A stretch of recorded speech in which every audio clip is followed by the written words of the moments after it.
Hello guys, my name is Shivam Tiwari and I am your biology tutor. So in a previous lecture what we have discussed about? We have discussed about the different types of pigments like chlorophyll pigment, carotenoid pigment and phycobilins के बारे में हमने पढ़ लिया था. और हमने क्या पढ़ा था? Structure of chlorophyll A and chlorophyll B के बीच में क्या डिफरेंस था वो हमने पढ़ लिया था, है ना. हमको पता है कि क्लोरोफिल ए में कौन सा रहेगा, CH3 रहेगा, और क्लोरोफिल बी में क्या होगा, CHO ग्रुप. CHO यानी क्या हुआ, अल्डिहाइड. CH3 यानी क्या हुआ, मिथाइल वाला ग्रुप हो जाएगा, है ना. मैंने बताया था मीथेन और मिथाइल में दोनों में फ़र्क होता है. अच्छा, वो चीज़ हमने कर लिया था. उसके बाद मैंने तुमको बताया था हम लोग साइट ऑफ फोटोसिंथेसिस पढ़ने वाले हैं. साइट ऑफ फोटोसिंथेसिस का मतलब क्या हुआ बच्चा, हम पढ़ने वाले हैं स्ट्रक्चर ऑफ क्लोरोप्लास्ट के बारे में, ठीक है, जिसको हम किचन ऑफ प्लांट भी बोला जाता है, ठीक है. सो किचन जैसा कैसा बिहेव करता है, क्या होता है इसके अंदर, उसको हम समझने के लिए डायरेक्टली यहाँ से स्टार्ट करते हैं, ठीक है, विदाउट टाइम वेस्ट.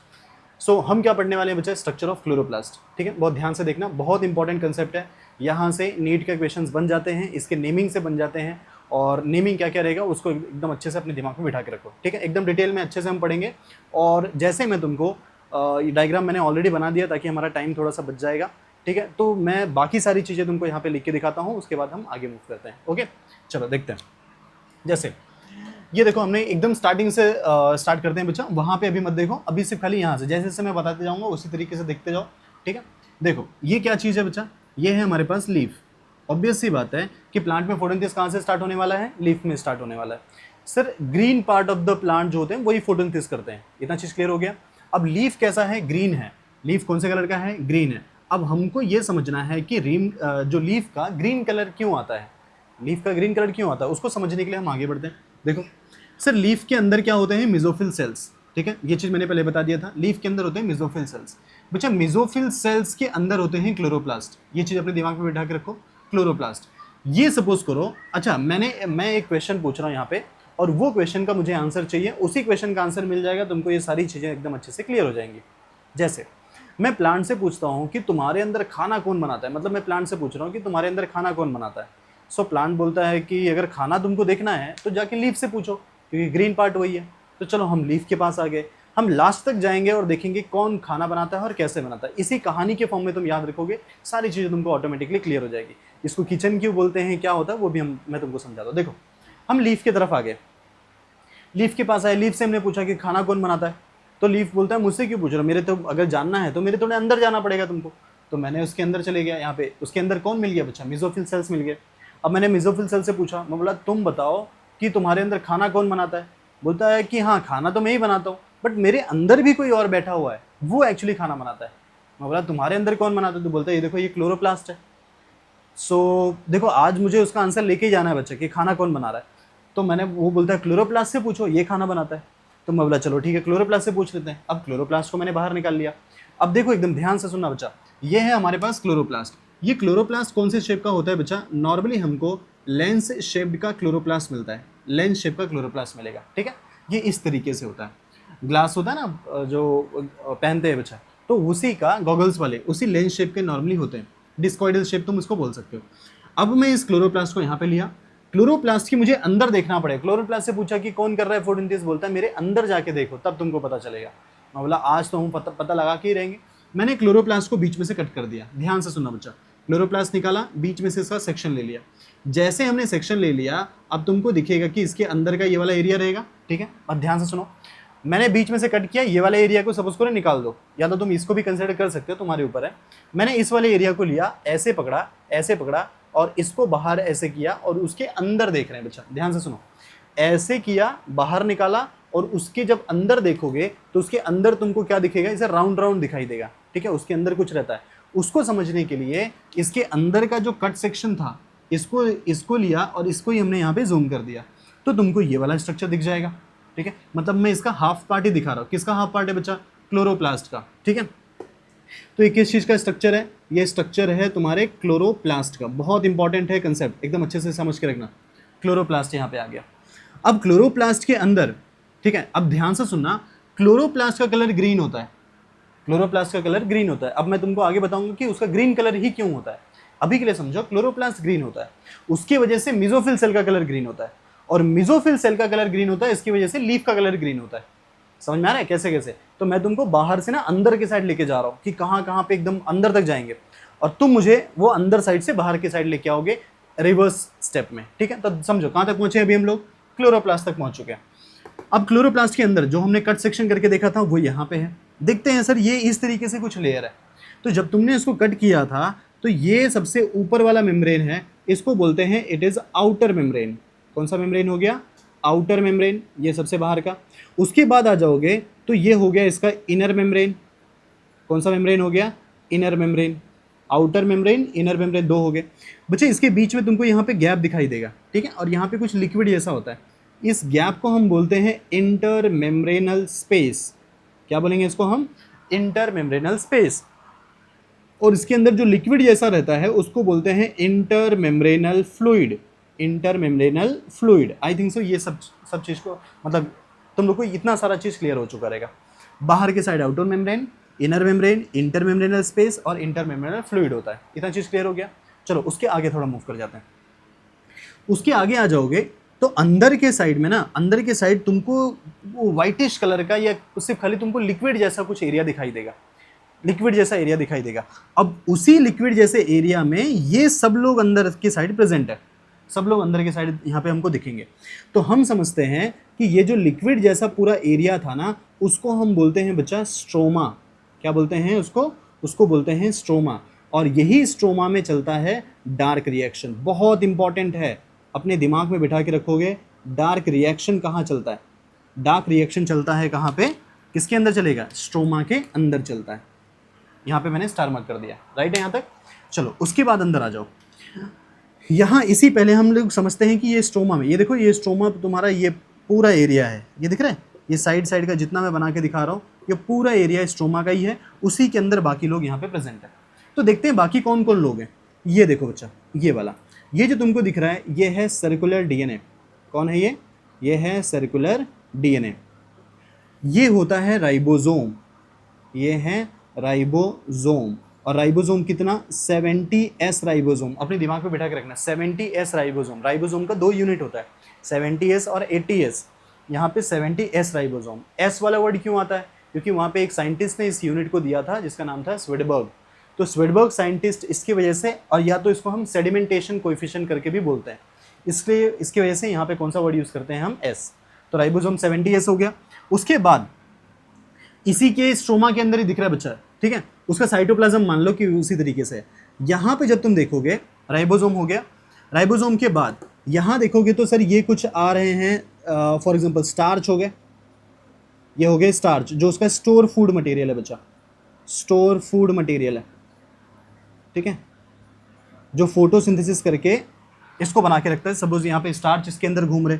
यहाँ तुमको क्या दिख रहा है बच्चा? यहाँ पे सपोज एंजाइम्स दिख रहे हैं। एंजाइम्स का क्या इंपॉर्टेंट रोल होता है? इसी को केमिस्ट्री में हम कैटलिस्ट बोलते हैं। क्या बोलते हैं इसको? कैटलिस्ट, जो बहुत इंपॉर्टेंट रोल प्ले करता है किसी भी रिएक्शन को करने के लिए। आगे इसमें भी बहुत सारे रिएक्शन होने वाले हैं, तो समझ लो कि इसके लिए एंजाइम ज़रूरत पड़ती है। एंजाइम कहाँ होते हैं? स्ट्रोमा के अंदर। ये कौन है बच्चा? ये देखो यहाँ पे जो ऊपर है ये एंजाइम्स हो गए। ये सपोज करो इसके लिपिड है, कुछ लिपिड्स हैं जो यहाँ पे मूव करते हैं। तो ये सारी चीज़ें कहाँ पे मूव करती, कहाँ पे प्रेजेंट होती हैं बच्चा? स्ट्रोमा के अंदर प्रेजेंट होती है। कहाँ पे रहेंगी? स्ट्रोमा के अंदर। अब स्ट्रोमा के अंदर ही जब तुम देखोगे तो कुछ ग्रीन कलर का ऐसा कुछ स्ट्रक्चर दिखाई देता है।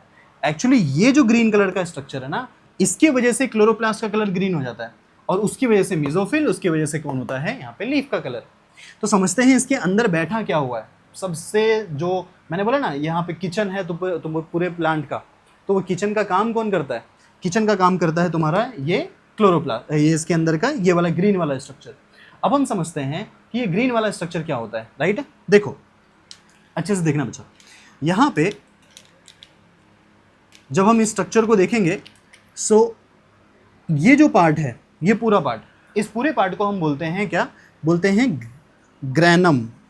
पूरे पार्ट को क्या बोलेंगे? इसको ग्रैनम। ये एक जिसको बोलते हैं stock of coin like structure. कैसा है? स्टॉक ऑफ कॉइन, यानी कॉइन के ऊपर कॉइन, कॉइन के ऊपर कॉइन, ऐसे अगर एक पूरा स्टॉक बना दोगे तो वो स्टॉक ऑफ कॉइन जैसा स्ट्रक्चर कौन होगा? ग्रैनम। और ऐसे ही जब हम 2 से ज़्यादा ग्रैनम को एक साथ में मिलाते हैं तो इसको हम बोलते हैं ग्रैना। क्या बोलते हैं इसको हम? ग्रैना। तो ये हो गया ग्रैना, जब 2 से ज़्यादा ग्रैनम रहेंगे, और एक को बोलते हैं ग्रैनम। यानी मैं इसके लिए लिख सकता हूँ कि ये है इसका प्लूरल फॉर्म, और ये कैसा है इसका? Singular form. ये कैसा है इसका? Singular form. तो इसका एक सिंगुलर फॉर्म भी है, सिंगुलर फॉर्म है जिसको हम ग्रैनम बोलते हैं, इसका एक प्लूरल फॉर्म है जो बहुत सारे ग्रेनम को मिला के। अब सर ग्रेना और ग्रेनम कौन से कलर के होते हैं? ग्रीन कलर के होते हैं। दोनों को जब एक साथ में क्लब कर दोगे तो वो बनाते हैं लाइट रिएक्शन। क्या करेंगे वो लोग? Light reaction. यानी इन दोनों को देखोगे तो ये दोनों क्या करेंगे? लाइट रिएक्शन में पार्टिसिपेट करते हैं। ठीक है, तो ये वाले तुम्हारे स्ट्रोमा किसके लिए होते हैं? डार्क रिएक्शन के लिए। ये किसके लिए होता है? लाइट रिएक्शन के लिए। दो चीज एकदम अच्छे से क्लियर हो गया। ठीक है, अब सुनो, इसके बीच में कुछ यहाँ पे स्टैंड है बच्चा, ये दिख रहा है तुमको? यहाँ पे ये जो आपस में ऐसे करके कनेक्ट किया हुआ है, इसको हम किस नाम से बुलाते हैं? ठीक है, इसका नाम हमारे लिए बहुत ज़्यादा इंपॉर्टेंट है। तो वो नाम समझने के लिए मैं तुमको कहाँ पे बता दूँ, उस नाम को हम लोग यहाँ देख लेते हैं। राइट है, ये देखो, उस नाम को अगर हमको देखना है तो ये नेम को मैं तुमको यहाँ पे बता दे रहा हूँ। ठीक है, क्योंकि मेरे पास थोड़ा सा स्पेस थोड़ा कम है, तो हम यहाँ पे देखते हैं। ये जो क्या करते हैं, हर एक ग्रेनम को आपस में कनेक्ट करते हैं। देखो, इसको बोलते हैं फ्रेट मेम्ब्रेन। क्या नाम देते हैं बच्चा इसको? फ्रेट मेम्ब्रेन करके बुला लेते हैं, फ्रेट मेम्ब्रेन। और क्या बुलाते हैं? Stroma lamella. क्या बुलाते हैं इसको? इसको बुलाते हैं स्ट्रोमा लैमेला। इसको बुलाते हैं स्ट्रोमा लैमेला। और क्या बुला सकते हैं इसको? बोलते हैं इंटरग्रेनल कनेक्शन। इंटरग्रेनल कनेक्शन, इसको ही बोलते हैं इंटरग्रेनल कनेक्शन। तो कितने नेम हो गए बच्चा इसके? 3। या तो बोल दो फ्रेट मेम्ब्रेन, या तो बोल दो स्ट्रोमा लैमेला, या तो बोल दो इंटरग्रेनल कनेक्शन। किसके लिए? ये जो यहाँ पे कनेक्ट कर रहा है। अब थोड़ा आगे आ जाते हैं। सो मैंने ये क्वेश्चन पूछ रहा था ना, मैं यहाँ से स्टार्ट किया था क्वेश्चन पूछना कि तुम्हारे अंदर फोटोसिंथेसिस कौन कर रहा है? तो बोलता है मेरे अंदर क्लोरोप्लास्ट कर रहा है। अब क्लोरोप्लास्ट के अंदर आ गए तो मुझे पता चलता है 2 रिएक्शन हो रहे हैं, एक डार्क हो रहा है और एक लाइट हो रहा है। तो पता चला स्ट्रोमा के अंदर डार्क रिएक्शन होता है और इसके अंदर light reaction. Sir what is difference between dark and light reaction? याद रखना, डार्क रिएक्शन में सनलाइट की जरूरत नहीं होती है और लाइट रिएक्शन में सनलाइट की जरूरत होती है। इसके पास कोई भी जोमेटो, ब्लिंकिट, ये सब कुछ भी नहीं है बच्चा। ये बोलता है मेरे लिए सनलाइट ही इनफ है। डायरेक्टली सनलाइट आया, अपना खाना बनाना स्टार्ट कर देगा, कहीं से कोई ऑर्डर करने की इसको जरूरत नहीं है। इसलिए बोलते हैं ये अपना खुद का किचन रखता है। यहाँ तक सबको समझ में आ गया? ठीक है, हर एक चीज़, हर एक लेबलिंग मैं तुमको एकदम अच्छे से दिखा रहा हूँ। इसके बाहर से क्वेश्चन नहीं पूछा जाएगा। अब इसके बाद थोड़ा और डिटेल में आ जाते हैं। अब समझो, मैंने बोला कि ग्रेनम के अंदर फोटोसिंथेसिस हो रहा है, जो ग्रीन वाला कलर है। मैं बोला इसके अंदर कहाँ हो रहा है, क्योंकि आज मुझे समझ के जाना है कि हो कहाँ रहा है। मैंने बोला इसके अंदर कहाँ हो रहा है। बोलता है उसको समझने के लिए तुमको ये पूरा स्टॉक ऑफ कॉइन निकालना पड़ेगा। मैंने बोला चलो ठीक है, एक पूरे ग्रेनम को निकाल लेते हैं और पूरे ग्रेनम को निकाल के मैं तुमको यहाँ पे स्ट्रक्चर दिखाया हूँ। ये देखो बच्चा, ये पूरा जो स्ट्रक्चर है इसको बोलते हैं ग्रेनम। क्या बोलेंगे इसको हम? ग्रेनम, जो स्टॉक ऑफ कॉइन जैसा लग रहा है। अब मैं क्या करूंगा, इस पूरे की जरूरत नहीं है मुझे, मैं इतना सारा है, मैं बोला इसमें कहाँ हो रहा है। बोलता है उसमें से उतना लिख को मत निकालो, एक को निकाल के देखो। तो इसमें से मैंने क्या कर लिया बच्चा, मैंने एक को बाहर निकाल लिया। जब एक को बाहर निकाल लोगे तो वही एक का मैंने स्ट्रक्चर यहाँ पे बना दिया है। ये देखो, ये स्ट्रक्चर और ये स्ट्रक्चर सिमिलर दिख रहे हैं, बट क्या वो क्लोरोप्लास्ट है क्या? नहीं, वो क्या चीज़ है बच्चा? वो ग्रेनम का एक छोटा पार्ट है। अब मैंने उससे पूछा कि चलो ठीक है, वो तो हमने देख लिया, अब उसके अंदर कहाँ हो रहा है। बोलता है उसको कट करना पड़ेगा।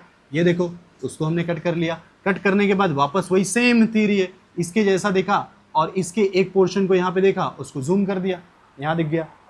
मैंने बोला चलो ठीक है, ये तो हमने समझ लिया, जूम करके हमने यहाँ तक समझ लिया कि ये कैसे दिखाई देगा, राइट है। अब इसके अंदर कहाँ हो रहा है?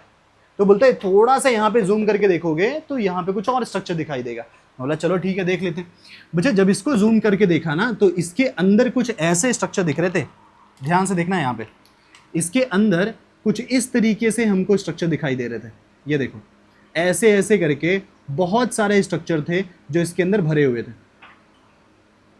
ठीक है, ऐसे ऐसे बहुत सारे स्ट्रक्चर थे जो इसके अंदर ऐसे ऐसे भर गए थे, ऐसा भरा हुआ स्ट्रक्चर था। तो मैंने बोला ये क्या चीज है। उसको समझने से पहले इसका ये जो लेयर है ना, ये जो लेयर है, इसको, ये जो इसका मेम्ब्रेन है, इस मेम्ब्रेन को बोलते हैं बच्चा थैलाकॉइड मेम्ब्रेन। किस नाम से बुलाते हैं इसको हम? इसको बुलाते हैं थैलाकॉइड मेम्ब्रेन। इसको बुलाते हैं थैलाकॉइड मेम्ब्रेन। यहां तक क्लियर हो गया? मतलब इसके ऊपर कितने सारे थे? थैलाकॉइड मेम्ब्रेन्स थे। यहां तक हुआ? डन। अब थैलाकॉइड मेम्ब्रेन के अंदर जूम करके देख रहे हो तो इस तरीके से स्ट्रक्चर दिख रहा है। मैं बोला फिर ये क्या चीज है? बोलता उसके अंदर फोटोसिंथेसिस चल रहा है। सोचो कितना डीप हमको जाना पड़ रहा है। बोलता है इसके अंदर फोटोसिंथेसिस चल रहा है। मैंने बोला चलो ठीक है, आज तो हमको निकाल के ही देखना है कि फोटोसिंथेसिस हो कहाँ रहा है बच्चा। तो हमने एक को यहाँ से बाहर निकाल लिया, एक को बाहर निकाल लिया। ठीक है, जैसे एक को बाहर निकाल लिया तो मैंने ये स्ट्रक्चर बना दिया। मैंने बोला चलो ठीक है, इतने सारे हैं, वहाँ पे फोटोसिंथेसिस हो रहा है, लेकिन उसका नाम तो बता दो, क्या चीज़ है वो। तो बोलता है ये जो इसके अंदर इतने सारे लोग प्रेजेंट है ना, इन्हीं का नाम है क्वांटोजोम। क्या नाम है इनका? क्वांटोजोम। ये पूरे जितने स्ट्रक्चर थे यहाँ पे अवेलेबल थे, उसी को तुमने बाहर निकाला, दैट इज क्वांटोजोम। मैं बोला ठीक है। फिर क्वांटोजोम के, मैं बोला अब तो बता दो कि कहाँ फोटोसिंथेसिस हो रहा है, इतना अंदर तो तुम लिवा के आ चुके हो, फोटोसिंथेसिस कहाँ हो रहा है? बोलता है इसके अंदर जूम करो, एक क्वांटोजोम में जूम करो।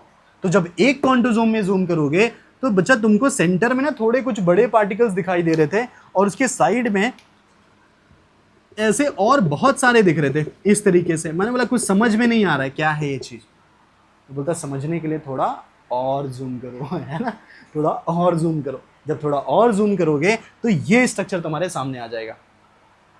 ये जो यहाँ पे आ गया, ये किसका है? ये क्वांटोजोम तो है, बस उसके अंदर का स्ट्रक्चर है बच्चा। ये समझना तुम्हारे लिए बहुत इंपॉर्टेंट है यहाँ पे। इसके प्रीवियस लेक्चर में मैंने सारे पिगमेंट्स के बारे में बता दिया था, अब वो वाला नॉलेज तुमको यहाँ पे यूज होने वाला है। ध्यान से देखना, ये देखो जैसे तुमने इसको देखा, अब सर एक सेंटर में इतने बड़ा सा सेल, ये देखो जो तुमको ये दिख रहा था वो इतना बड़ा सेल था, जो साइड साइड में पॉइंट दिख रहे थे वो इतने बड़े बड़े सेल्स है। मैंने बोला अब ये कौन है? बोलता यही तो चल रहा है फोटोसिंथेसिस। मैं बोला इन लोग का नाम बता दो फिर। तो देखो नाम क्या क्या है बच्चा। ये जो तुमको सेंटर में दिख रहा है यहाँ पे, यही है इसका क्लोरोफिल ए। कौन है बच्चा ये? Chlorophyll A. अच्छा क्लोरोफिल, सर हमने पिगमेंट पढ़ा था तो पहला पिगमेंट ही था क्लोरोफिल ए, जो बहुत ज़्यादा एकदम इसेंशियल पिगमेंट थे। सर इसको बोलते हैं क्लोरोफिल ए। इसी का दूसरा नाम है, इट इज रिएक्शन सेंटर।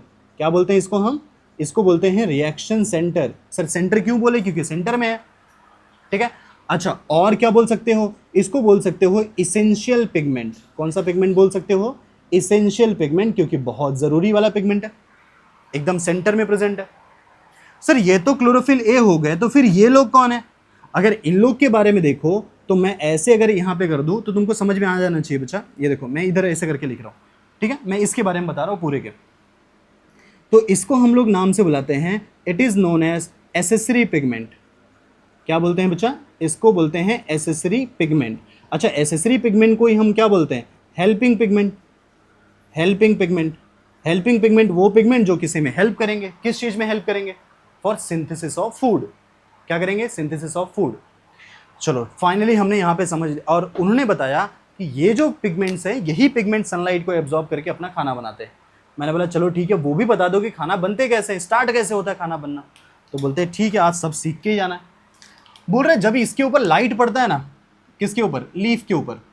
जब इसके ऊपर लाइट पड़ेगा तो लाइट फाइनली यहाँ आता है। लाइट फाइनली क्या होता है बच्चा? यहाँ पे आएगा, यहाँ पे आएगा। और सर कौन सा? सपोज ये सनलाइट मैंने ले लिया जो सबसे इंपॉर्टेंट वाला, और सनलाइट में कौन सा रेडिएशन बच्चा? पार वाले, है ना, फोटोसिंथेटिकली एक्टिव रेडिएशन। तो ये जब लाइट इसके ऊपर पड़ेंगे तो ये इतने सारे पिगमेंट्स होते हैं। एसेसरी पिगमेंट में कौन होते हैं बच्चा? All the pigment except chlorophyll A. सारे होते हैं बस क्लोरोफिल ए को छोड़ के। कौन होते हैं यहाँ पे? All pigments, all pigments except, except कौन? Chlorophyll A. क्लोरोफिल ए को छोड़ दो, बाकी सब यहां पे होते हैं। किसके अंदर? एसेसरी के अंदर। अब जब सनलाइट जाएगा तो सनलाइट जाने के बाद ये सब जो होते हैं इसके एसेसरी पिगमेंट्स, हर एक पिगमेंट एक स्पेसिफिक वेवलेंथ की लाइट एब्जॉर्ब करता है बच्चा। कोई भी कुछ भी लाइट आ गया, कोई भी एब्जॉर्ब करना नहीं स्टार्ट कर देगा। हर एक जो फोटोसिंथेटिक पिगमेंट है स्पेसिफिक वेवलेंथ की लाइट एब्जॉर्ब करते हैं। तो अब हमारे पास पार रेडिएशन जो 390 से 720 730 तक चल रहा था, उसके स्पेसिफिक वेवलेंथ को एब्जॉर्ब करेगा। अब देखो कैसे जाएगा। सपोज इसने एब्जॉर्ब कर लिया, इसने एब्जॉर्ब कर लिया, इसने एब्जॉर्ब कर लिया, एब्जॉर्ब करके इसकी बाजू वाले को देगा, इसको देगा, इसको देगा, इसको देगा, यहाँ देगा, यहाँ देगा, रेजोनेंस करता हुआ क्लोरोफिल ए के पास पहुंचेगा। ये एब्जॉर्ब किया, इधर दिया, इधर दिया, इधर दिया, रेजोनेंस करके क्लोरोफिल ए के पास पहुंचेगा। कोई भी एब्जॉर्ब करेगा वो क्या करेगा बच्चा? रेजोनेंस करते क्लोरोफिल ए के पास पहुंचेगा। समझ में आ रहा है यहाँ पे? और क्लोरोफिल ए जो है उसको रिएक्शन सेंटर बोलते हैं। Only chlorophyll A has a capacity which absorb the solar energy and the converted into chemical form of energy. और केमिकल फॉर्म ऑफ एनर्जी कौन होगा? ग्लूकोज। बच्चा इसके जैसी कैपेसिटी दूसरे के पास नहीं है, इसकी वजह से उसको ज्यादा इज्जत देने की जरूरत पड़ रही है, उसको सेंटर में बिठाने की जरूरत पड़ी। अच्छा ये कैपेसिटी इन लोग के पास होता तो उन लोग को सेंटर में नहीं बिठा देते, है ना?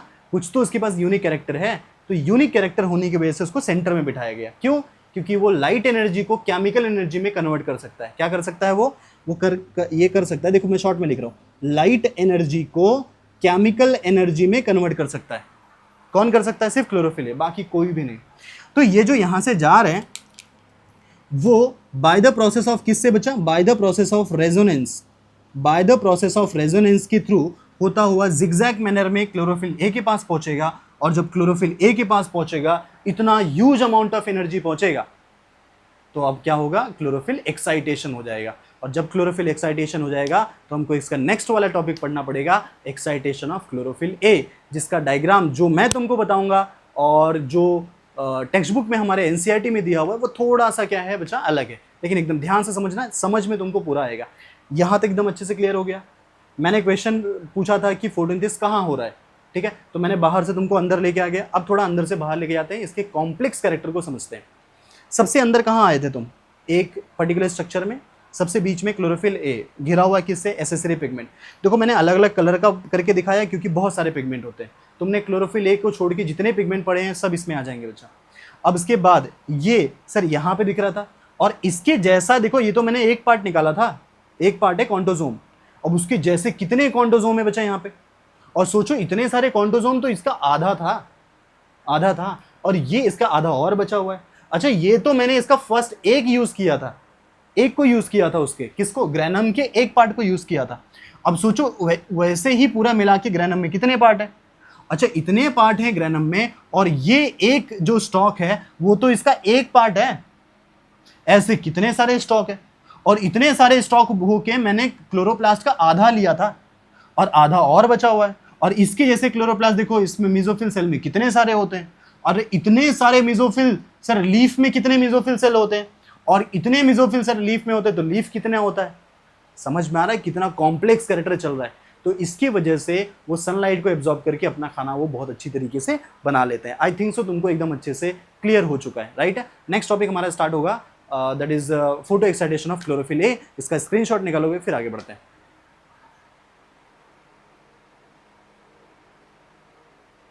ओके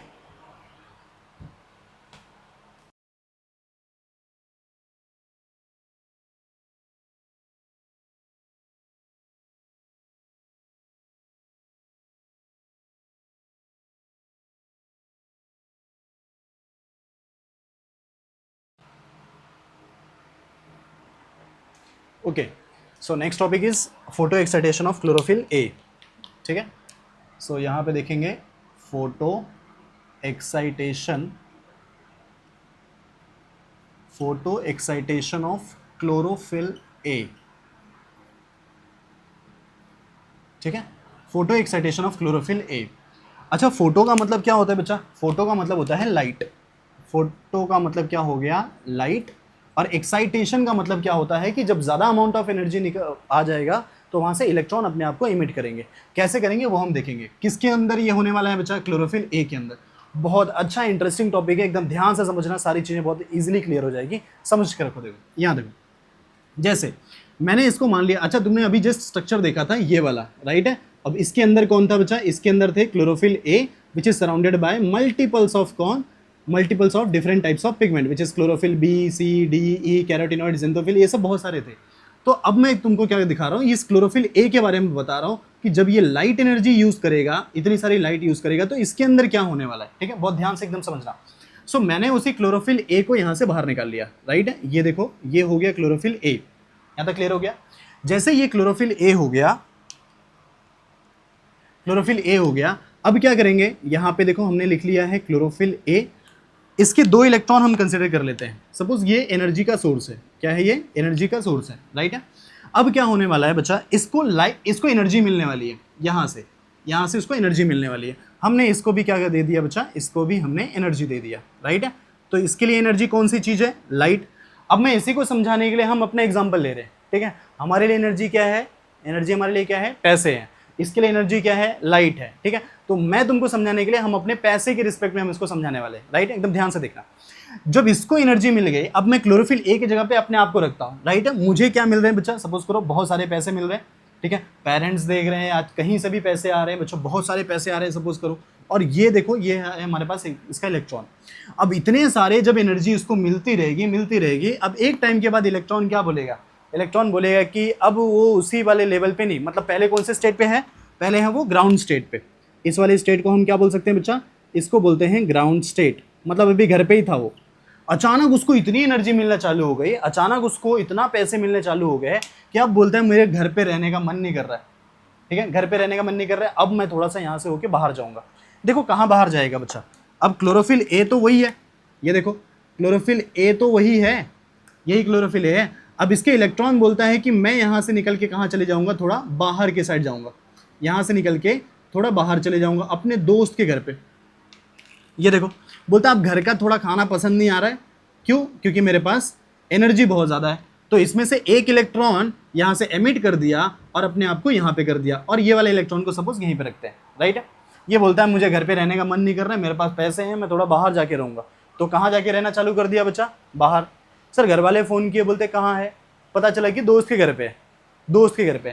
तो बोलते चलो ठीक है, दोस्त के घर पे ही है ना, उसके पेरेंट्स फिर पैसा दिए जा रहे हैं। सपोज इतना होने के बाद भी उसको एनर्जी मिलते जा रहा है बच्चा, इतना होने के बाद भी उसको एनर्जी मिलते जा रहा है, ठीक है। मतलब अब ये यहाँ से यहाँ पे चले गया, तो सर ये वाला कौन सा स्टेट हो गया इसका, ये वाला हो गया इसका एक्साइटेड स्टेट।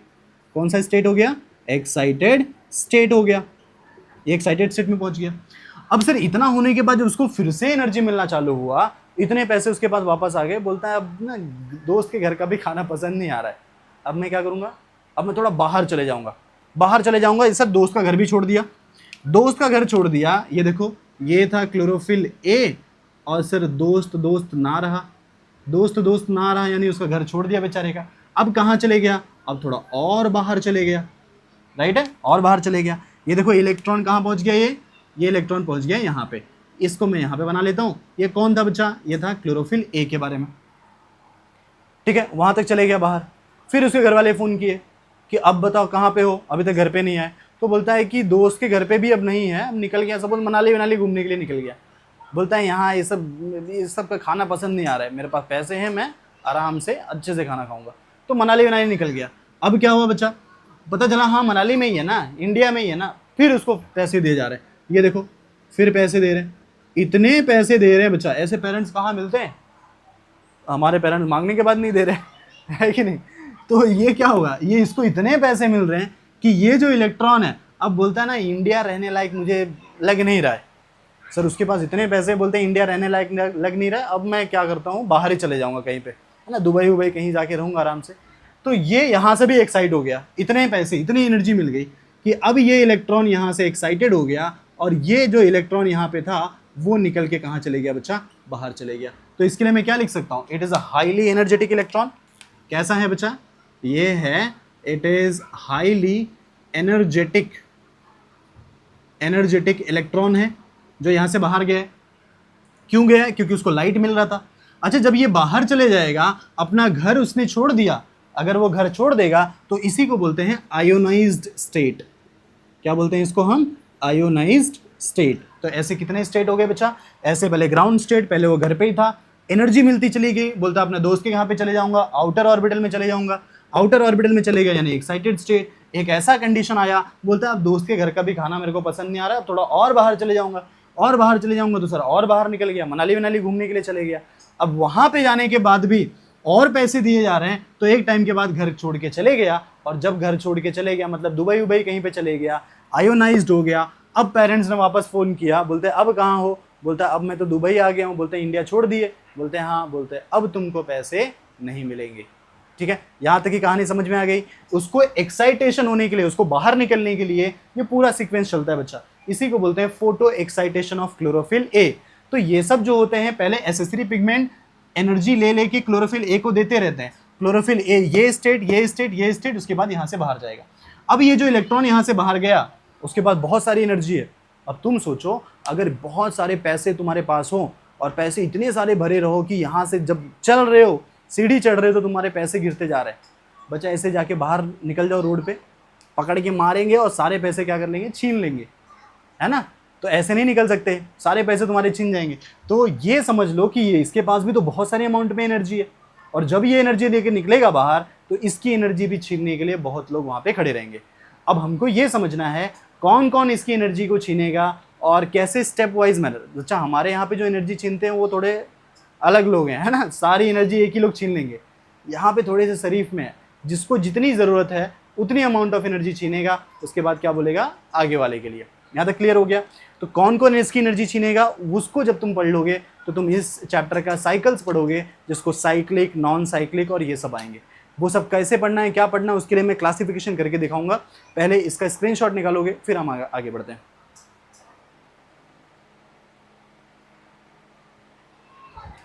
ओके, चलो नेक्स्ट वाला टॉपिक हम लोग यहाँ पे करते हैं। नेक्स्ट वाला टॉपिक है that is interdependency of light and dark reaction. Sir वो क्या चीज़ है वो समझ लो। अभी तुमने क्लोरोप्लास्ट पढ़ा था, ठीक है। क्लोरोप्लास्ट के अंदर मैंने देखा था कि यहाँ पे क्या थे बच्चा, यहाँ पे थे इसके ग्रेना, है ना, और यहाँ पे सपोज करो ये क्या था इसका स्ट्रोमा। इन दोनों के अंदर, इसके अंदर चलता है लाइट रिएक्शन और ये स्ट्रोमा के अंदर चलता है dark reaction. Light and dark, ये चैप्टर को हम दो पार्ट में डिवाइड करेंगे, एक लाइट रिएक्शन और एक डार्क रिएक्शन, कि दोनों एक दूसरे के ऊपर डिपेंडेंट होते हैं। सर वो डिपेंडेंट कैसे होते हैं वो हम समझते हैं। तो हम यहाँ पे देखने वाले हैं interdependency of light and dark reaction.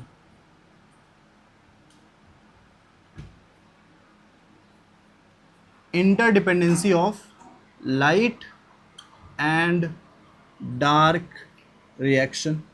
Light and dark reaction का इंटरडिपेंडेंसी कैसी होती है वो चीज़ हमको देखना है। उसको देखने के लिए हमको स्ट्रक्चर ऑफ क्लोरोप्लास्ट थोड़ा सा बनाना पड़ेगा। ये देखो बच्चा, मैंने यहाँ पे सपोज ये लेंस शेप का होता है, राइट, तो मैंने इस क्लोरोप्लास्ट को बना लिया। ओके, सपोज ये हो गया हमारे पास क्लोरोप्लास्ट इस तरीके से। अब इसके अंदर क्या होते हैं बच्चा, इसके अंदर होते हैं ग्रेना। क्या होते हैं यहाँ पे, ग्रेना, जिसको एक स्टॉक में हम बोल रहे थे ग्रेनम। अब मैं क्या करता हूँ, इस ग्रेनम को यहाँ से थोड़ा सा इसके अंदर के साइड में क्या चलेगा स्ट्रक्चर वो हमको देखना है, इसके अंदर के साइड में क्या रिएक्शन चलने वाला है। और बाकी ये जो एरिया थे, बाकी ये जो एरिया था वो किसका एरिया था बच्चा, स्ट्रोमा का। तो इस एरिया की जगह पे मैं क्या ले लेता हूँ बच्चा, इसका सर्कल बना लेता हूँ। तो मैं क्या देख रहा हूँ कि इसके अंदर कौन सा रिएक्शन चलने वाला है, इसके अंदर चलने वाला है डार्क रिएक्शन, इसके अंदर चलने वाला है डार्क रिएक्शन, क्योंकि इसको लाइट की ज़रूरत नहीं है। इसके अंदर चलने वाला है कौन सा रिएक्शन बच्चा, इसके अंदर लाइट रिएक्शन चलेगा, ठीक है, यहाँ पे चलेगा लाइट रिएक्शन। दो चीज़ हो गया। इसको हम क्या नाम से बुला रहे थे, इसको बुला रहे थे ग्रेनम। किस नाम से बुला रहे थे बच्चा, इसको बुला रहे थे ग्रेनम। ये किसका स्ट्रक्चर है, ये स्ट्रक्चर है क्लोरोप्लास्ट का। किस चीज़ का स्ट्रक्चर है ये है क्लोरोप्लास्ट, ठीक है। इसके अंदर क्या था, ये था स्ट्रोमा। ये क्या हुआ, स्ट्रोमा। स्ट्रोमा के अंदर ही कौन सा रिएक्शन चलेगा, डार्क रिएक्शन। अब सर ये एक दूसरे के ऊपर डिपेंडेंट कैसे हैं, कुछ तो फायदा होगा दोनों का एक दूसरे से, इसकी वजह से तो डिपेंडेंट है, वो समझ लेते हैं। ये देखो, ये कहाँ पे है, लीफ में ही है ना, ऑब्वियस सी बात है। इसके ऊपर क्या पड़ेगा बच्चा, इसके ऊपर पड़ेगा लाइट।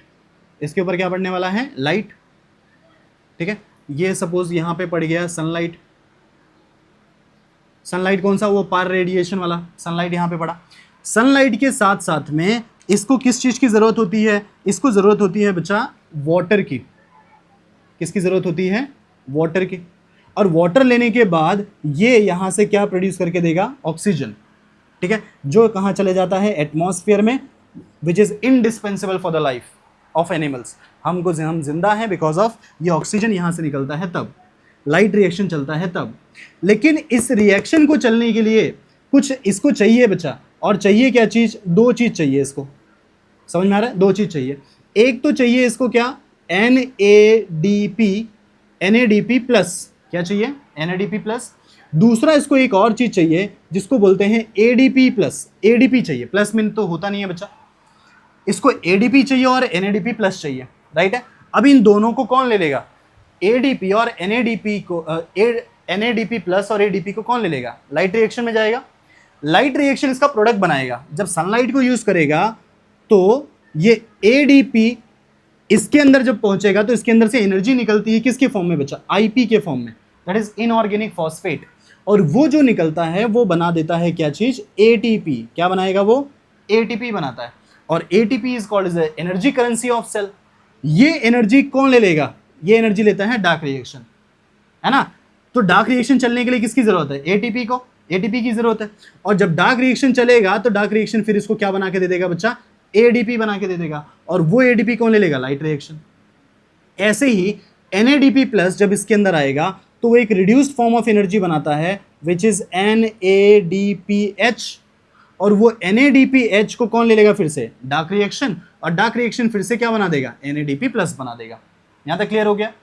तो डार्क रिएक्शन चलने के लिए किसकी जरूरत है, ATP और NADPH की जरूरत है, और लाइट रिएक्शन चलने के लिए किसकी जरूरत है, ये इस चीज की। अब डार्क रिएक्शन को और क्या चाहिए, डार्क रिएक्शन को चाहिए बच्चा कार्बन डाइऑक्साइड। कहां से, कार्बन डाइऑक्साइड कहां से चाहिए, हमको पता है ना कि प्लांट को जिंदा रहने के लिए, प्लांट को काम करने के लिए कार्बन डाइऑक्साइड चाहिए होता है। तो ये एटमॉस्फेयर से कार्बन डाइऑक्साइड ले लेगा और बदले में डार्क रिएक्शन चलेगा। डार्क रिएक्शन क्या बनाएगा, यहाँ पे बना देगा एक शुगर मॉलिक्यूल। क्या बना देगा, शुगर मॉलिक्यूल, और वो शुगर कौन होगा बच्चा, ग्लूकोज। अब ये जो शुगर बनाएगा या तो प्लांट उसको उसी टाइम पे यूज कर ले, या तो उसको स्टोर कर ले in the form of starch, या तो उसी जगह पे यूज हो जाए, या तो क्या कर सकता है बच्चा, stored in the form of किस चीज के, in the form of starch. Starch के फॉर्म में इसको स्टोर कर सकता है। यहां तक सबको क्लियर हो गया। डार्क रिएक्शन चलने के लिए कार्बन डाइऑक्साइड वो यहाँ पे खाना बना के दे देगा, फूड बना के दे देगा, और लाइट रिएक्शन को सनलाइट चाहिए, और सनलाइट होने की वजह से यहाँ पे क्या प्रोड्यूस करके देगा, ऑक्सीजन प्रोड्यूस करके देगा। तो एक दूसरे के ऊपर ये डिपेंडेंट है। चलो इसको तुमको दूसरा तरीका बताता हूँ इसको समझने के लिए, ठीक है। तो हम समझते हैं interdependency of light and dark reaction. देखो क्या है, लाइट रिएक्शन को मैं मान लेता हूँ कि ये कहाँ पे चलते हैं बच्चा, ये चलते हैं क्लोरोप्लास्ट के अंदर। लाइट रिएक्शन चलेगा ग्रेना में और डार्क रिएक्शन चलेगा स्ट्रोमा के अंदर। मैं मान लेता हूँ कि जो लाइट रिएक्शन है वो एज अ हमारी मदर है, ठीक है, मम्मी है, और डार्क रिएक्शन के जगह पे हम हैं, ठीक है। अब मम्मी क्या करेगी, खाली बर्तन है, ये NADP प्लस और ADP ये एम्प्टी यूटेंसिल्स हैं, खाली बर्तन है, इनको यूज करेंगे। मम्मी क्या करेगी, मम्मी सारा काम करेगी और काम करके खाना बना के दे देगी, और खाना किसके फॉर्म में, ATP और NADPH।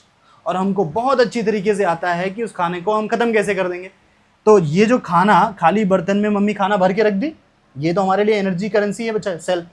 इस खाने को हम खा जाएंगे और हम खाने के बाद बर्तन खाली कर देंगे, और मम्मी फिर उस बर्तन में क्या करेंगे, खाना बनाएगी, और फिर खाना बन के यहाँ पे रहेगा, फिर हम उसको खाली कर देंगे, फिर खाली बर्तन यहाँ पे दिख देंगे। ये कंटिन्यूअसली चलते रहता है। इसकी वजह से लाइट रिएक्शन और dark reaction both are dependent on each other. बच्चा डार्क रिएक्शन नहीं चलाना तो हमको खाना नहीं मिल पाएगा, प्लांट खाना बना ही नहीं पाएगा, ठीक है। और खाना बनाने के लिए कहीं ना कहीं किस चीज़ की जरूरत पड़ जाएगी बच्चा, सनलाइट की। तो सनलाइट को डायरेक्ट यूज नहीं कर रहा है, कैसे यूज कर रहा है, इनडायरेक्ट यूज कर रहा है, वो इसके लिए यूज कर रहा है, और डार्क रिएक्शन इसकी एनर्जी को यूज कर रहा है। तो कभी भी याद रखना कि dark reaction does not use the direct sunlight या direct solar energy, it use the product of light reaction. Product of light reaction यानी क्या, ATP और NADPH, उसको यूज करके अपना खाना बना सकता है। तो ये चीज तुमको समझ में आ रहा है कि both light reaction and dark reaction both are dependent on each other. तो यहां पे याद रखो कि बोथ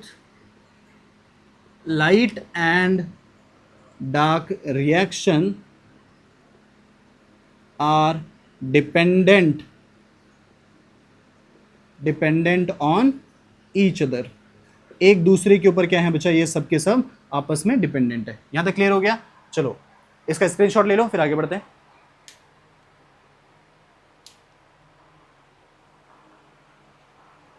ओके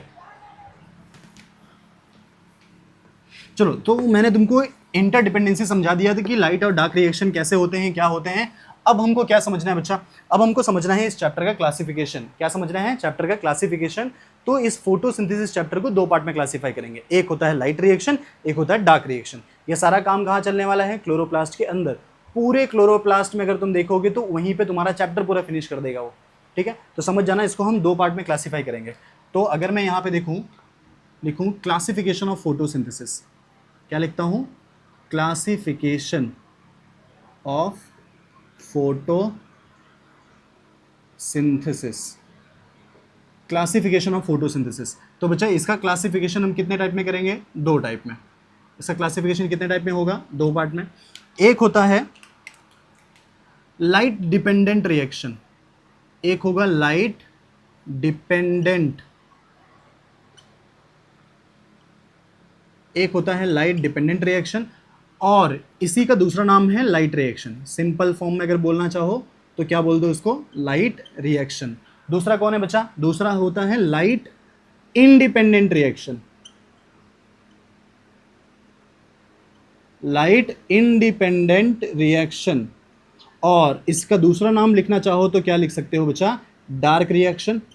तो ऐसे कितने हो गए बच्चा, दो चीजें, एक लाइट रिएक्शन एक डार्क रिएक्शन। मुझे तुम बताओ लाइट रिएक्शन कहाँ चलेगा, जस्ट अभी तुम पढ़ के आ रहे हो, कहाँ चलेगा, ये चलता है बच्चा इन कहाँ, इन ग्रेना। लाइट रिएक्शन कहाँ चलेगा, ग्रेना के अंदर। ये कहाँ चलने वाला है, ये चलेगा इन स्ट्रोमा। कहाँ चलेगा, स्ट्रोमा के अंदर चलेगा। दो चीज हो गया। अब इसके अंदर कौन कौन आएगा, लाइट रिएक्शन में कौन कौन आएगा, तुमको वो सारे साइकिल्स के बारे में अभी भी ये देखो, इसमें तुमको क्या क्या पढ़ने हैं, कौन कौन से, और वैसे ही हम यहाँ पे समझेंगे कि डार्क रिएक्शन में तुमको क्या क्या पढ़ना है, राइट है। ऐसे बहुत सारी चीज़ें हैं बच्चा जो हम यहाँ पे देखने वाले हैं। सो सबसे पहले लाइट रिएक्शन। अच्छा, जिस सीक्वेंस में मैं बता रहा हूँ उसी सीक्वेंस में मैं तुमको पढ़ाऊंगा, ओके। पहले हम लोग पढ़ेंगे नॉन साइक्लिक फोटोफॉस्फोराइलेशन। क्या पढ़ेंगे बच्चा, नॉन साइक्लिक फोटोफॉस्फोराइलेशन, ठीक है। हम पढ़ने वाले हैं नॉन साइक्लिक फोटोफॉस्फोराइलेशन। दूसरा हम पढ़ेंगे बच्चा साइक्लिक फोटोफॉस्फोराइलेशन। साइक्लिक अभी देखो ये पूरा जो वर्ड है यहाँ से लेके यहाँ तक, इसी को मैं ऐसे कर देता हूँ तो आगे चल के लिख लेना, साइक्लिक फोटोफॉस्फोराइलेशन। तीसरा है बच्चा जिसको हम बोलते हैं केमी ऑस्मोटिक हाइपोथेसिस। अच्छा, ये हाइपोथेसिस ये बोलता है कि एटीपी का फॉर्मेशन कैसे होता है, वो भी हाइपोथेसिस है कि होता होगा, होता ही है क्या वो उनको भी नहीं पता। पर ध्यान से समझना, केमी ऑस्मोटिक हाइपोथेसिस ये हम देखने वाले। इतना चीजें हम देखेंगे लाइट रिएक्शन में। अब आते हैं डार्क रिएक्शन में। डार्क रिएक्शन में तुम्हारा फेवरेट साइकिल जिसको हम बोलते हैं C3 साइकिल, एकदम डिटेल में करेंगे बच्चा। इसी का दूसरा नाम है कैल्विन साइकिल। क्या नाम है इसका, कैल्विन साइकिल। तो हम C3 साइकिल देखेंगे और क्या देखेंगे, कैल्विन साइकिल। उसके बाद हम क्या देखने वाले हैं बच्चा, photo respiration. Photo respiration, photo respiration देखोगे जिसको हम बोलते हैं वेस्टफुल प्रोसेस। क्या बोलते हैं बच्चा, वेस्टफुल प्रोसेस। ये चीज तुम देखोगे यहां पे। उसके बाद हम देखेंगे C4 साइकिल। क्या देखेंगे बच्चा, C4 साइकिल, और इसी को बोलते हैं HSK पाथवे। C4 साइकिल और क्या बोलेंगे, HSK पाथवे। उसके बाद हम क्या देखने वाले हैं बच्चा, उसके बाद देखेंगे क्रान्स एनाटमी। क्या देखेंगे, क्रान्स एनाटमी। और क्रान्स एनाटमी के बाद देखोगे कैम पाथवे। क्रान्स एनाटमी के बाद देखोगे कैम पाथवे। उसके बाद तुम देखोगे लॉ ऑफ लिमिटिंग फैक्टर। क्या देखने वाले हो, law of limiting factor which is Blackman's law, उसके बारे में। तो यहां देखने वाले हो लॉ ऑफ लिमिटिंग फैक्टर्स, ठीक है। ये सारी चीजें हम यहाँ पे समझ लेंगे सीक्वेंस वाइज, एक एक करके। अच्छा, इतना सारा क्लासिफिकेशन देख के डरने की जरूरत नहीं है। मैं तुमको स्टार मार्क करके देता हूँ कि कौन कौन सी चीजें हम अगर समझ जाएंगे तो बाकी सारी चीजें एकदम अच्छे से तुमको समझ में आ जाएंगी। उस पर ज्यादा फोकस कर लेना बच्चा। पहली जो इंपॉर्टेंट चीज है वो है तुम्हारा नॉन साइक्लिक। ये समझ गया ना, तो ये समझ जाएगा तो साइक्लिक कुछ भी नहीं बच्चा, इसका छोटा बच्चा है वो, इसका मतलब कुछ भी नहीं है। इसी नॉन साइक्लिक को यहाँ पे भी समझाया हुआ है, ठीक है। मतलब इसमें एक समझ में आ गया तो बाकी सारी चीजें तुमको ऑटोमेटिक समझ में आ जाएंगे। क्लियर हो गया यहाँ पे। दूसरी चीजें, लाइट इंडिपेंडेंट रिएक्शन में अगर देखोगे तो C3 साइकिल तुमको थोड़ा समझना पड़ेगा। C3 साइकिल समझ जाओगे तो उसी से लिंक करता है फोटो रेस्पिरेशन, वो तुमको समझ में आ जाएगा, ठीक है। दूसरा, अब हमको यहाँ पे समझना पड़ेगा क्रान्स एनाटमी। क्रान्स एनाटमी समझ जाओगे, HSK पाथवे तुमको एकदम अच्छे से क्लियर है, कैम पाथवे एकदम अच्छे से क्लियर है, और बाद में तुमको क्या देखना है, लॉ ऑफ लिमिटिंग फैक्टर। ये तो अलग ही टॉपिक हो जाता है। तो बच्चा समझ लो कि सिर्फ खाली तुमको 3 से 4 टॉपिक पे एकदम अच्छे से फोकस करना है, बाकी टॉपिक्स तुमको रिलेट करके आ जाएगा, ऑटोमेटिकली तुमको समझ में आ जाने वाला है, राइट है। तो ये 2 पार्ट में मैंने क्लासिफिकेशन कर दिया, किसका कर दिया, लाइट रिएक्शन और डार्क रिएक्शन, फोटोसिंथेसिस का क्लासिफिकेशन किया। अब इसमें से जो मैं पहला स्टार्ट करने वाला हूं वो क्या करूंगा बच्चा, क्या करने वाले हैं, नॉन साइक्लिक फोटोफॉस्फोराइलेशन। लेकिन उसको पढ़ने से पहले कुछ और चीजें मैं तुमको बताऊंगा, उस चीज के बारे में पहले समझ लेंगे। पहले इसका स्क्रीनशॉट निकाल लो, ओके।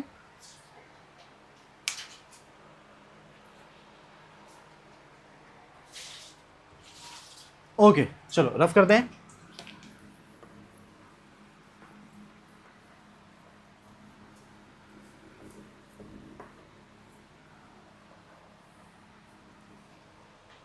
ठीक है। सो अब हम लोग एक देखो, फोटोफॉस्फोराइलेशन को समझने से पहले हम एक छोटा सा यूनिट के बारे में करने वाले हैं जिसको हम फोटोसिंथेटिक यूनिट या फोटो सिस्टम करके भी हम बुलाते हैं। वो क्या होता है वो पहले समझ लो बच्चा। देखो हम देखने वाले हैं क्या, फोटोसिंथेटिक यूनिट, फोटोसिंथेटिक यूनिट, या तो हम इसको बोल सकते हैं फोटो सिस्टम, फोटो सिस्टम। अब देखो इससे नाम से समझ में आ रहा है कि इसको फोटो सिस्टम, शॉर्ट फॉर्म में लिखना रहा तो हम लोग पीएस करके बुला सकते हैं, इसकी वजह से इसको हम पीएस सिस्टम करके भी बुलाते हैं, राइट है। अब फोटो सिस्टम होता क्या है पहले वो समझ लो। देखो तुमने अभी जस्ट इसके पहले ये वाला डायग्राम देखा था, और इस वाले डायग्राम में सेंटर में कौन थे बच्चा, सेंटर में थे क्लोरोफिल ए और surrounded by multiples of photosynthetic pigment, जो क्लोरोफिल बी सी डी मतलब सारे एसेसरी पिगमेंट्स थे। अब सोचो मैंने जस्ट पहले बताया था कि इतने सारे टाइप के तुम्हारे कॉन्टोजोम थे, तो हर एक कॉन्टोजोम के अंदर क्या रहेगा, एक क्लोरोफिल ए, हर एक कॉन्टोजोम के अंदर एक क्लोरोफिल ए। और ये लोग करते क्या थे, लाइट एनर्जी एब्जॉर्ब करते थे, और ये किसको लेकर देते थे, क्लोरोफिल ए। और क्लोरोफिल ए यहां से इलेक्ट्रॉन को एमिट करता है। यहां तक क्लियर हो गया। अब सर वो कितने अमाउंट ऑफ एनर्जी पे इस इलेक्ट्रॉन को एमिट करेगा, वो हर एक क्लोरोफिल ए का, हर एक क्लोरोफिल ए मॉलिक्यूल का अपना नंबर अलग अलग है, अपना वेवलेंथ अलग अलग है। कोई 700 पे, देखो कितने सारे टाइप के क्लोरोफिल ए मॉलिक्यूल, देखो जैसे हमने निकाल लिया chlorophyll A, chlorophyll A, chlorophyll ए, मतलब अलग अलग कॉन्टोजोम के अंदर बहुत सारे क्लोरोफिल ए है, ऐसे एक्सेट्रा। अब सोचो प्लांट में इतने अमाउंट में क्लोरोफिल ए है, तो क्या सबके बारे में स्टडी करना हमारे लिए पॉसिबल है क्या, नहीं, कर ही नहीं सकते बच्चा। तो हम क्या करेंगे, देखो कुछ ये क्लोरोफिल ए मॉलिक्यूल जो 700 नैनोमीटर की जब लाइट पहुंचती है तो अपने इलेक्ट्रॉन को एमिट कर देते हैं। कुछ ऐसे क्लोरोफिल ए मॉलिक्यूल जो 680 नैनोमीटर की लाइट पहुंचती है तो यहां से एमिट कर देते हैं। कुछ ऐसे क्लोरोफिल मॉलिक्यूल होंगे जो 650 नैनोमीटर पे ही यहां से एमिट कर देते रहेंगे। कुछ और भी रहेंगे जो 600 नैनोमीटर पे एमिट कर देते रहेंगे, मतलब और भी बहुत सारे रहेंगे, सबका अपना वेवलेंथ अलग है इलेक्ट्रॉन का एक्साइटेशन करने का। तो मैं इतना सारा सबके बारे में नहीं पढ़ सकता, मैं किसी कितने के बारे में पढ़ूंगा बच्चा, किसी दो के बारे में पढ़ूंगा। सिर्फ मैं किसके बारे में पढ़ने वाला हूं, किसी दो के बारे में पढ़ूंगा, वो जो 700 वाला है और वो जो 680 वाला है। तो बच्चा अगर मुझे इसको लिखना रहा तो आज के बाद मैं ऐसे नहीं बोलूंगा कि वो क्लोरोफिल ए मॉलिक्यूल जो 700 एब्जॉर्ब करता है, वो क्लोरोफिल ए मॉलिक्यूल जो 680 एब्जॉर्ब करता है। मैं एक सिंपल सा शॉर्ट फॉर्म लिख दूंगा, वहां पे समझने की जिम्मेदारी तुम्हारी रहेगी, दैट इज P700। क्या लिख दूंगा बच्चा, P700। और क्या लिख दूंगा, यहां पे लिख दूंगा P680। तुमको समझना है कि 680 नैनोमीटर पे अपना इलेक्ट्रॉन को वो एक्साइट करेगा। अच्छा मैं ये भी नहीं लिखूंगा बच्चा, ठीक है, मैं आज के बाद क्या लिख दूंगा, मैं 700 को लिख दूंगा PS1, और इसको मैं लिख दूंगा क्या, इसको लिख दूंगा PS2, PS1 और PS2, मैं इस तरीके से लिख दूंगा। तो अगर मैंने बोला PS1, अब तुम्हारी जिम्मेदारी बनती है कि PS1 से तुमको समझना है कि सर वो फोटो सिस्टम जो 700 पे एक्टिवेट होता था। PS2 लिख दिया तो तुम्हारी जिम्मेदारी है कि वो फोटो सिस्टम जो 680 पे एक्टिवेट होता है। सर अभी क्वेश्चन ये क्रिएट हो रहा है, आपने इसको 1 दे दिया, इसको 2 दे दिया, किसके बेसिस पे, ये क्या है, ये नैनोमीटर के बेसिस पे दिया है क्या, कि इसका बड़ा नैनोमीटर है इसलिए 1 दे देता हूँ, इसका स्मॉलर नैनोमीटर है इसलिए 2 दे देता हूँ। ये प्रीवियस ईयर का क्वेश्चन है बच्चा। तो किसके बेसिस पे तुमने 1 और 2 नंबर दिया, मैं इसको 1 दे देता हूँ, इसको 2 दे देता हूँ ना, मैं चेंज कर देता हूँ, कर पाओगे, तो किसके बेसिस पे नंबर दिया रहेगा बताओ। मैं इसी को 1 दे रहा हूँ, इसी को 2 दे रहा हूँ, क्यों, चेंज कर सकते हैं हम लोग। तो ये अपने दिमाग पे बिठा के रखना। ऑप्शन जब क्वेश्चन पूछा गया था कि दिस PS1 और PS2 that number is based on number of scientist involve, कितने नंबर ऑफ साइंटिस्ट इन्वॉल्व है, on the basis of function, पहला वो फंक्शन करता है दूसरा ये फंक्शन करता है, on the basis of discovery, पहला ये डिस्कवर हुआ दूसरा ये डिस्कवर हुआ, on the basis of number of scientist involve, मतलब ये अलग अलग तरीके से तुमको बताया जा सकता है। तो समझ लेना कि ये जो 1 and 2 दिया हुआ है, सो नंबर,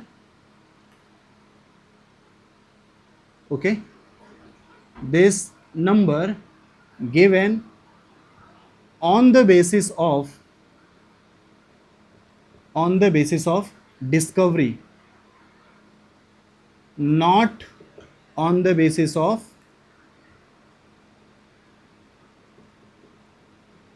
function,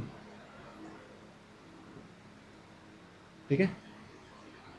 सो उसके फंक्शंस के बेसिस पे नहीं दिया गया या और किसी कंडीशन के बेसिस पे नहीं दिया गया, किसके बेसिस पे दिया गया है बच्चा उसको? डिस्कवरी के बेसिस पे दिया गया है 1, मतलब पहला डिस्कवर ये हुआ था, दूसरा डिस्कवर ये हुआ था। यहाँ तक समझ में आ रहा है? तो हमको दो ही चीज़ों के बारे में बहुत अच्छे से याद रखने हैं। अब समझो मैंने क्या बताया था फोटो सिस्टम के बारे में। चलो ये देखो, अगर मैं ये फोटो सिस्टम को मैं शॉर्ट फॉर्म में लिखता हूँ PS। अब ये फोटो सिस्टम बनते कैसे हैं बच्चा? इसको पूरे को मिला के ना एक फोटो सिस्टम बोलते हैं। क्या क्या होता है इसमें वो समझ लो। Photo system contain reaction centre, reaction centre, और रिएक्शन सेंटर कौन है बच्चा? क्लोरोफिल ए है। Contain reaction centre plus light harvesting complex, reaction centre plus light harvesting complex. अब ये लाइट हार्वेस्टिंग कॉम्प्लेक्स में कौन कौन आ जाएगा बच्चा? इसको हम शॉर्ट फॉर्म में लिखते हैं light harvesting complex, LHC, right है।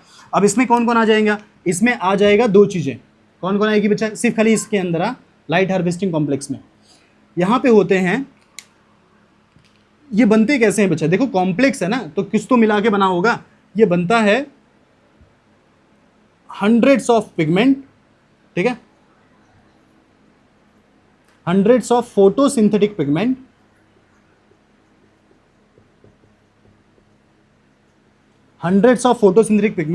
प्लस क्या होते हैं यहां पे? प्रोटीन्स। जब प्रोटीन और हंड्रेड्स ऑफ फोटोसिंथेटिक पिगमेंट यहां पे कंबाइन करेगा तब बनता है लाइट हार्वेस्टिंग कॉम्प्लेक्स। और वो लाइट हार्वेस्टिंग कॉम्प्लेक्स और क्लोरोफिल ए मिलके क्या बन जाएगा बच्चा? Photo system. अब ये फोटो सिस्टम हम दो पार्ट में डिवाइड करेंगे बच्चा। यही फोटो सिस्टम हम कितने पार्ट में डिवाइड करने वाले हैं? दो पार्ट में। बहुत ध्यान से समझना, इसी फोटो सिस्टम को हम दो पार्ट में डिवाइड करने वाले हैं। एक को मैंने क्या बता दिया था? एक को मैंने बोला PS1। क्या बोला है मैंने? अभी जस्ट ऊपर ही बताया। क्या बताया बच्चा? PS1। दूसरे को मैंने क्या बोला? PS2, राइट है सर। PS1 का दूसरा नाम क्या है? P700। इसका नाम क्या हुआ? P680। दो चीज समझ में आ गया? दोनों ही क्लोरोफिल ए है। अब जैसे मैं इस वाले कंडीशन में बता रहा था कि सेंटर में ये थे और ऐसे बहुत सारे सेल्स यहाँ पे इसको कवर करके रखेंगे, बहुत सारे सेल्स ऐसे ऐसे इसको कवर करके रखेंगे, तो मैं क्यों ना इसको ऐसे कट कर लूँ। ये देखो, अगर मैं इसको इधर और इधर से कट कर लूँ तो बच्चा कुछ स्ट्रक्चर ऐसा दिख जाएगा। ये देखो, इसका कुछ स्ट्रक्चर इस तरीके से दिखेगा। यहाँ पे ये इधर पे और यहाँ पे ऐसे दो बॉक्स वाइज करके मैं दिखा रहा हूँ। सेंटर में कौन होगा बच्चा? सेंटर में होगा क्लोरोफिल ए, सेंटर में होगा chlorophyll A which is surrounded by multiples of accessory pigments. ऐसे करके बहुत सारे एसेसरी पिगमेंट्स इसको सराउंड करके रखेंगे। यहाँ पे भी इसके सेंटर में कौन होगा बच्चा? क्लोरोफिल, और surrounded by multiples of accessory pigments, ठीक है। इस तरीके से इसको ऐसे सर्कल करके रखेंगे। तो मैं क्या बोल सकता हूँ? ये देखो, और इसके बीच बीच में और कौन रहेगा? इसके बीच में रहेगा बच्चा प्रोटीन। कौन कौन रहेगा यहाँ पे? प्रोटीन्स रहेंगे। यहाँ पे सेंटर में तुमको दिख जाएंगे यहाँ पे प्रोटीन्स, राइट है। तो क्या क्या होगा बच्चा यहाँ पे? ये होगा क्लोरोफिल ए, जो क्या है? P700। कौन है? P700। ये है क्लोरोफिल ए जो कितना है? P680। तो इसको मैं PS1 बोल रहा हूँ, उसको मैं PS2 बोल रहा हूँ। तो ये हो जाएगा तुम्हारा क्लोरोफिल ए हो जाएगा, ये दोनों साइड में, ठीक है। दूसरा, इस पूरे को मिला के हम क्या बोल सकते हैं बच्चा? Accessory pigment. इसको बोलते हैं एसेसरी पिगमेंट्स, ठीक है। एसेसरी पिगमेंट्स में यहाँ पे भी पूरा आ जाएंगे, और ये पूरा मिला के क्या बना रहे बच्चा? Light harvesting complex.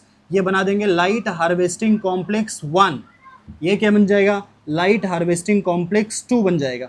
इसके अंदर कौन कौन है? इसके अंदर बाकी सब लोग हैं, बस सेंटर में कुछ और चीज़ें हैं। कौन है वो? प्रोटीन है। सेंटर में कौन है? यहाँ पे प्रोटीन्स है। यहाँ पे भी हमको सेंटर में क्या दिख जाएगा? प्रोटीन दिख जाएगा, राइट है। तो ऐसे दो चीज़ें हैं। ये पूरा मिला के क्या कहलाता है बच्चा? फोटो सिस्टम कहलाता है। क्या कहलाएगा यहाँ पे? पूरा फोटो सिस्टम। तो फोटो सिस्टम में क्लोरोफिल ए, बाकी एसेसरी पिगमेंट, फोटो सिस्टम यहाँ पे 1 हुआ, यहाँ पे 2 हुआ। इन्हीं दोनों का यूज़ करके हम आगे क्या करने वाले हैं? पूरा का पूरा फोटोसिंथेसिस, यानी जो पहला मैंने बताया था कौन सा? नॉन साइक्लिक फोटोफॉस्फोराइलेशन, उसके लिए ये दो चीज़ अपने लिए अपने मतलब अपने दिमाग पे एकदम अच्छे से इंपॉर्टेंटली बिठा के रखोगे।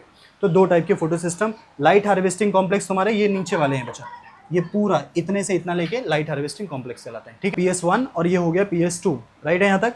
सो इसके लिए लाइट हार्वेस्टिंग कॉम्प्लेक्स ये है, इसके लिए लाइट हार्वेस्टिंग कॉम्प्लेक्स ये है यहाँ तक, ठीक है। तो अभी के लिए आज के लिए हम इतना करेंगे, ओके। सो नेक्स्ट वाले क्लास में इसके जस्ट नेक्स्ट वाला टॉपिक हम स्टार्ट करेंगे, ओके। चलो ठीक है, बाय।